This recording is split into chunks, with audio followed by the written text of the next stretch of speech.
Welcome back to Mama G YouTube channel. Today is April 28, 2022. So today, I will make my own homemade muffin. First and foremost, I make a different style of making muffin. I got 8 eggs, pecan nuts, walnuts, chocolate chips, pistachios, dry cranberry, and cherry. And of course, the dry grapes. Fresh carrots, fresh pineapple, and banana. Banana I mixed with fresh lime because lime has preservative like pectin. So it is good, beneficial for all of us. Especially when you are traveling, you need to preserve your bread, cake, or muffins. Anyway, I get rid of the carrot juice. I squeeze it and remove the juice. I mixed my own is honey or sweetie. I have to start mixing it. For now, I have to break the eggs.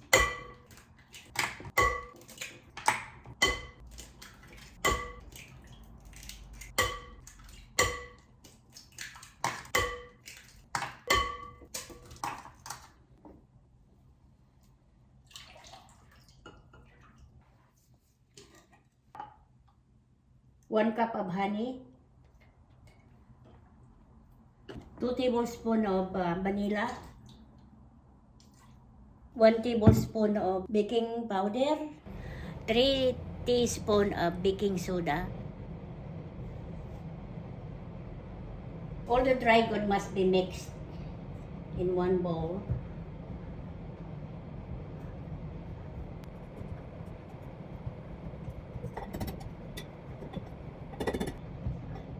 This is a very simple recipe. Magagawa mo niyo ito sa bahay kahit wala kayong mga fancy na mga gamit sa bahay. Basta marunong kang gumawa ng technique para makagawa ka ng masarap na muffin. Homemade muffin. Simple lang ito na recipe pero masarap. Ang isipin ninyo, pag gumawa kayo ng mga pagkain, ang isipin ninyo yung phytonutrients at micronutrients na kailangan ng ating katawan. Katulad ng nitong mga nuts, ng pecan nuts, tsaka yung walnuts. Maganda yan sa brain. Pag-enhance ng brain at tsaka less cholesterol. Magaganda yan. Na instead na asukal, mas maganda yung ilagay mong matamis ay honey. Ang honey maganda yan to preserve ng produkto mong pagdating sa pagkain katulad ng tinapay.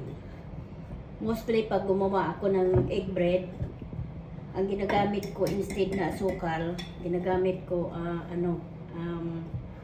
honey. At saka alam mo, yung ginamit kong pineapple ay fresh pineapple. Tingnan mo ito, oh. Look. This is fresh pineapple. Binalatan ko. Tapos pigain mo para hindi masyadong hindi masyadong juicy kasi ma-take time pag bake mo, pag juicy, hindi mo tanggalin. Kaya ito, oh, tinanggal ko. Ito na yung juice, oh. Nandito. Pwede mo yan inumin. Yan. Technical ang kailangan pag nag-bake ka ng sa bahay. Then mag-start na ako mag-blend.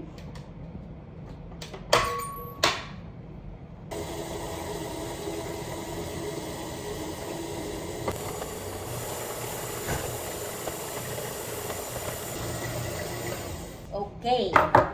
Ito na yung I have to mince the banana. I have to squeeze this lime. Pag wala kayong lime sa atin, kalamansi.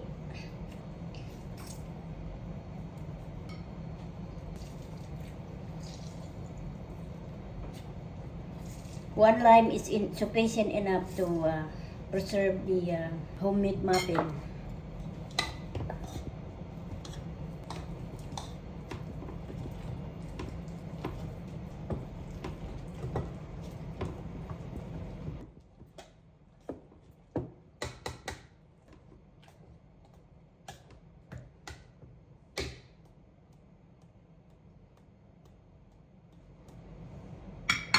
There you have it.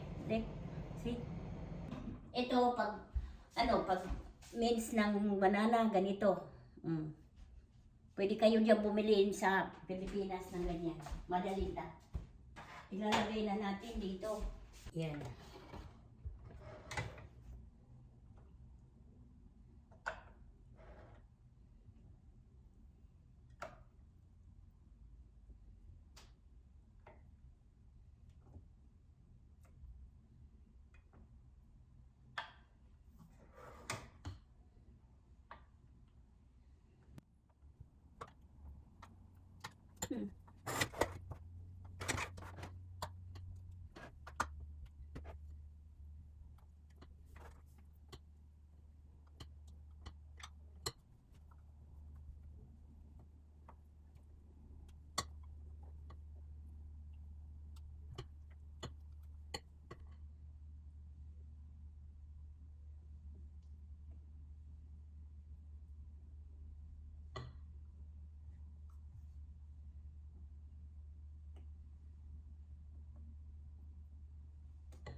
There you have it. Ready to go to the oven.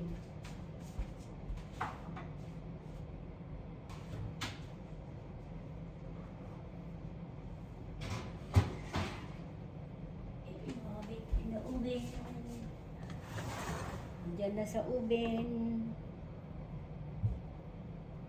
Pag may anak kayo, galing sa school, masayang masaya yan pagdating nila na mayroon ganito. At saka maganda itong hanap buhay. Basta ilagay ninyo sa tama na proseso at saka quality ng pagprodukto. Kailangan ang produkto ay manatiling quality. Kasi kahit saan ka pumunta, saan ka man, malayo ka man sa kabihasnan, pag ang quality product mo ay manatili, naka-preserve, hahanapin ka ng mga customer. Yun ang sikreto ng maging successful ng bakery. Yung quality ng produkto. Yan ang hinahanap ng mga tao. So, now, pakita ko sa iyo kung nasaan na yung bakery. May bakery. I know God is good.